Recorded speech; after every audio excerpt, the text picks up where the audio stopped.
Explaining, modeling, and demonstrating. In the EMI classroom, the method of teaching and the language used must cater to the second language environment. When you are teaching procedural knowledge, such as steps to solve a problem or apply a formula, or declarative knowledge such as facts, principles, and generalizations, explaining, demonstrating, and modeling are the primary means to delivering content. Explaining is when you tell students the content and is what most people think of when they think of lectures. Yet explaining time should generally be minimized for active learning. In the EMI classroom, explaining should be used to bridge the gap between English language text preparation and first language knowledge. Demonstrating and modeling are generally more effective use of class time. We define demonstrating specifically as using a physical object or objects to advance a learning objective. They help visual learners and kinesthetic learners and are especially helpful in the EMI classroom as demonstrations do not rely on language to convey meaning. The physical objects themselves should advance the learning objective, however, and therefore using whiteboards or PowerPoint slides are not for our purposes considered demonstration objects. A skeleton for an anatomy lesson, word cards for language learning, and the variety of objects used in science demonstrations are all examples of demonstration objects. Modeling is where the teacher reveals their strategic thinking to the class, describing how she thinks about a problem, thinks about an approach, or evaluates possible ways to solve a problem. In that way, it differs from simply telling students the method or correct approach. Instead, the teacher models how they arrived at that method or approach from their own expert vantage point.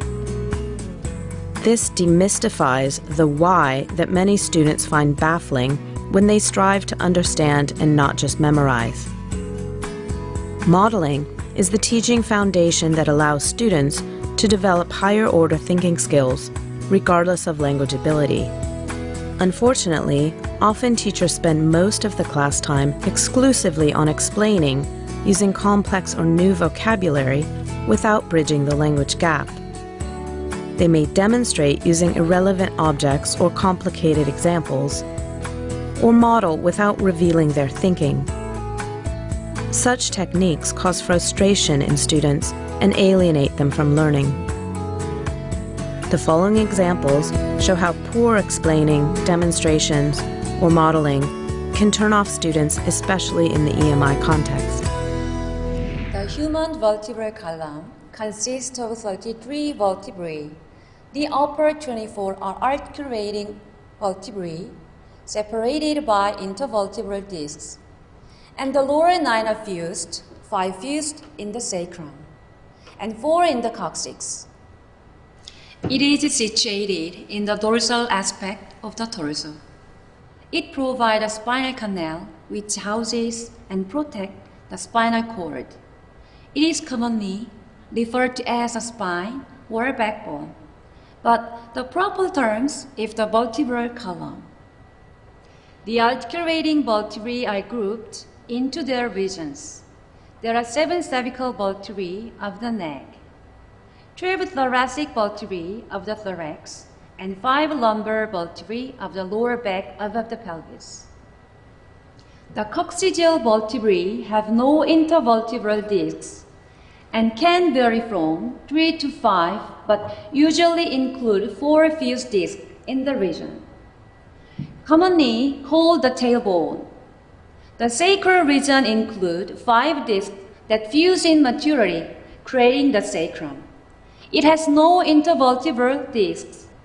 Common injury site due to sprains and strains occur in the lumbar and lumbosacral regions, and typically due to the improper use of inferior site musculature in the gluteal and anterior chain. Question? What is an intervertebral disc? An intervertebral disc is between the articulating vertebrae. Do you understand? What is articulating? Listen to do the reading. Everyone, what is an articulating vertebrae? What does it mean? It means it forms a joint or connects in a joint. You know what a joint, don't you?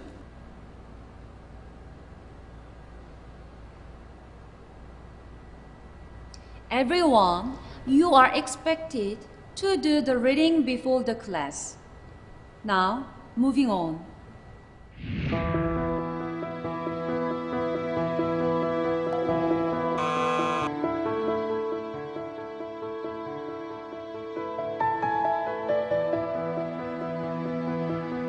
Everyone, let's look at this bone in this slide. This is called the axial skeleton. I want you to draw this in your notebooks. What are the main purposes of the skeleton in the body? It's to protect important parts in your body. Let's draw them. First, draw the skull. It protects what? Your brain. Okay, draw that. Your brain and the skull around it. Then, draw the spine. It protects your nerves. Great. Draw the spine and then your heart, lungs, and other organs. What protects that? Yes, the rib cage. Now, draw the rib cage.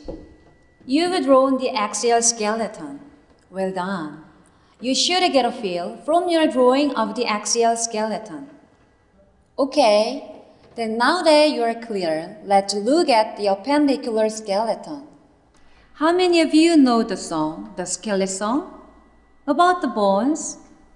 You know the shin bones connected to the leg bones connected to the hip bones connected to...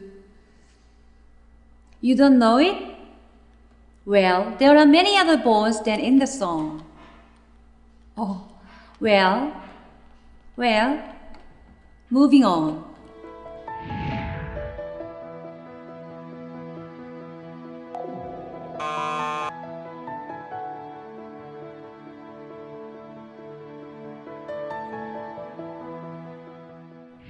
The question today is, if you were a Korean man interested in being taller, why don't your doctor give you human growth hormone?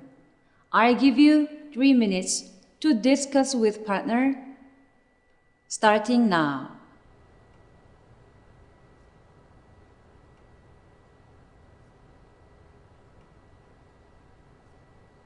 Okay, does anyone have an answer? You, there. What do you think? I don't know. No? You don't know? Anyone else have an answer? You? Because the body rejects it. No.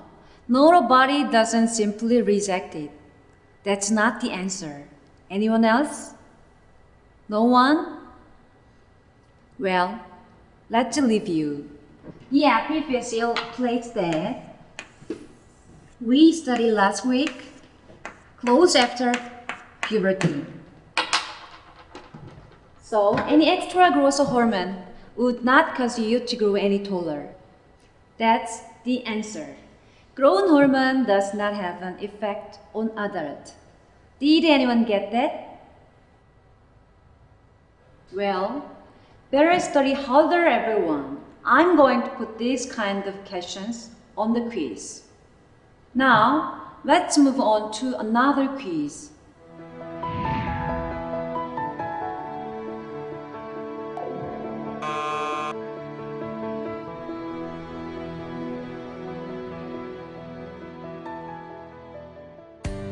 Ineffective explaining, demonstrating, and modeling ignores the language-oriented challenges of the EMI classroom, effectively barring students from achieving basic content comprehension.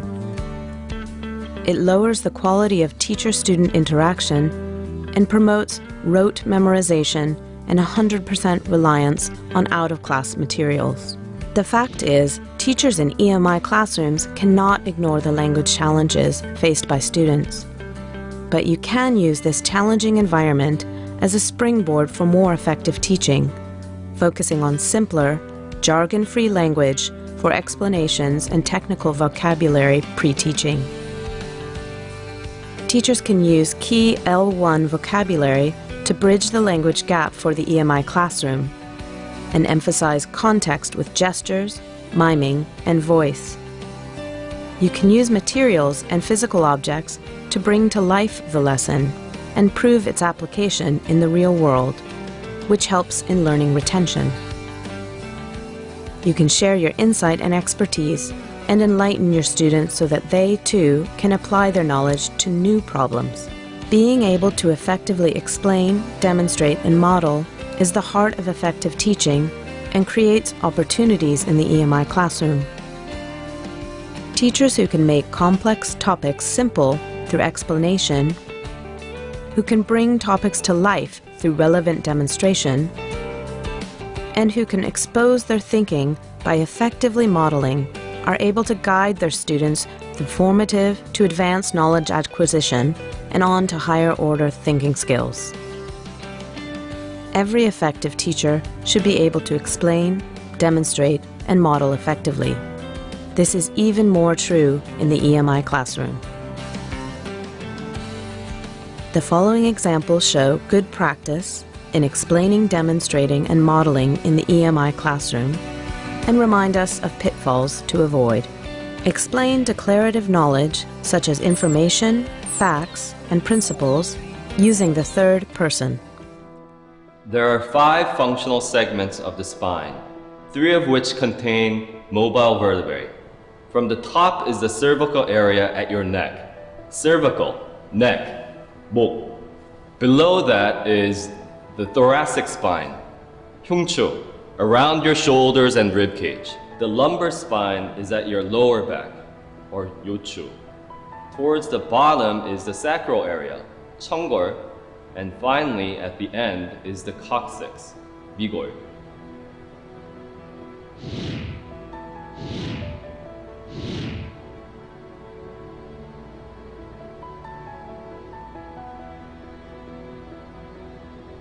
To identify the anatomical location, first you identify whether it is above or below something, then whether it is in front or behind something, and finally whether it is near the surface or far within. Above is called the superior position. Since above is the superior position, you can probably guess that below is the inferior position. To identify the location of the head relative to your neck, you would see the head is above the neck, so it is superior to the neck. You would say the mouth is superior to the heart, and you would say the stomach is inferior to the throat. Bridge the language gap by translating unfamiliar terms and vocabulary. Note commonly confused words or meanings. You would say the mouth is superior to the heart, and you would say the stomach is inferior to the throat. Note, inferior does not mean worse than and superior better than. Your eyes are not better than your mouth because they are superior. In anatomy, superior means above, 위, and inferior means below, 밑에.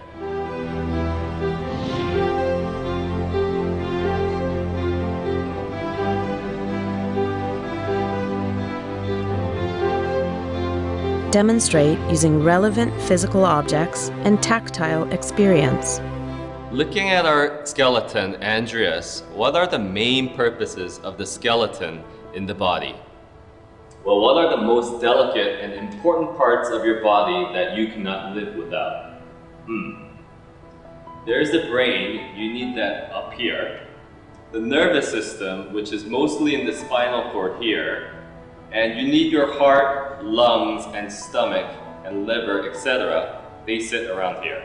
The skeleton parts that protect those essential parts are the skull protecting your brain, the vertebral column, these are called vertebrae, that protects your spinal cord, and the thoracic cage or rib cage protecting your internal organs.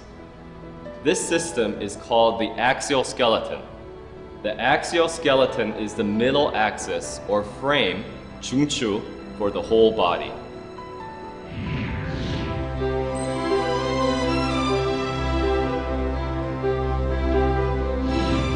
Now, I want you to try and mimic the positions Andreas the skeleton. Student, you write down whether the axial skeleton or appendicular skeleton is involved. In pairs, I want one of you to lay your head on the desk. The other partner should look here at Andreas with your fingers on the back of the neck. Those bony parts you can feel outside of the vertebrae, 척추, they protect the spinal cord, 척수. The spinal cord is the main highway of your nervous system. It has smaller roads linking off it, with smaller nerves traveling out to your body. These small nerves travel in the space in between. Now try to feel your own cervical vertebrae in your neck with your left hand and the lumbar vertebrae with your right. Notice any differences?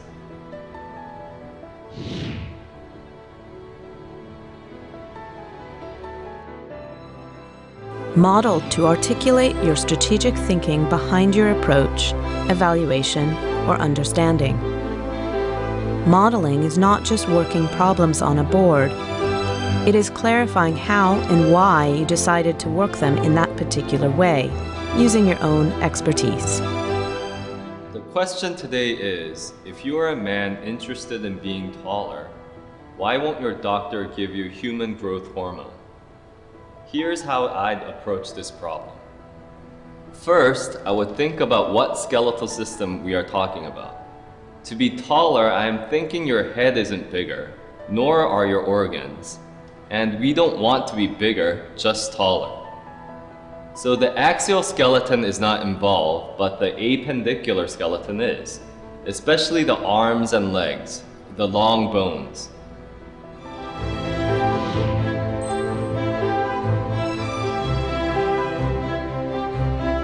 Second, now that I'm thinking of bones, I would think, what do I know about bones and how they grow? I remember about the growth plates in the end of the bones, the epiphyseal plate.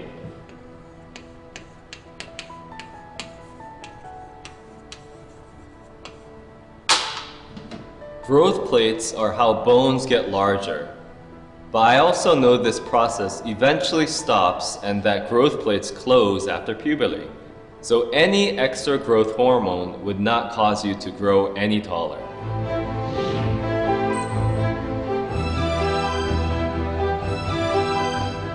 Let's review. First, I identified which skeletal systems are involved. The skeleton protecting the internal organs is the axial. Right. The skeleton protecting your brain, spinal cord, and internal organs is the axial skeleton. What's not involved? The skeleton with long bones like arms and legs is the appendicular. Correct, appendicular. Second, I identified the process involved, growth. Third, I thought about the specific growth cycle to answer the question. Now in your pairs, take 2 minutes to review how bone is formed and grows. I will call on a random pair in 2 minutes.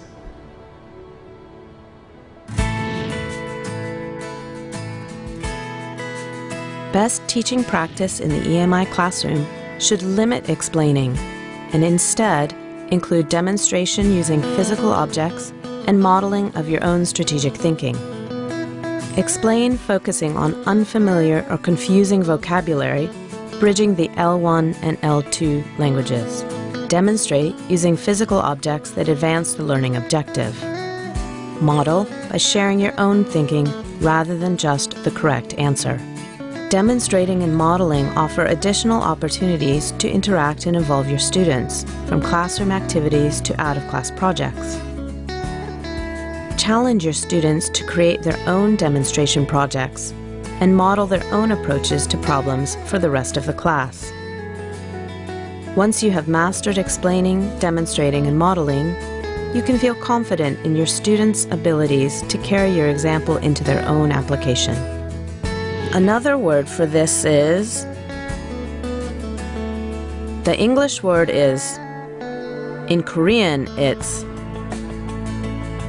in English, in Korean, we call this the. First, you would do this. Next, you would do that.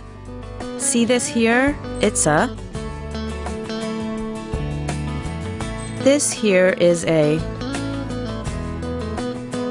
Below this is a. Above this is the. Behind this is your. In front of this is the. I call this my. Watch how this behaves. First, I would think about this. First, I would ask myself. I first think. I next ask myself. I next focus on. I then think about. First I did this, then I did this. For more tips and ideas, come visit the Center for Teaching and Learning today. Experts can help you in the evaluation and refinement of your planning and delivery.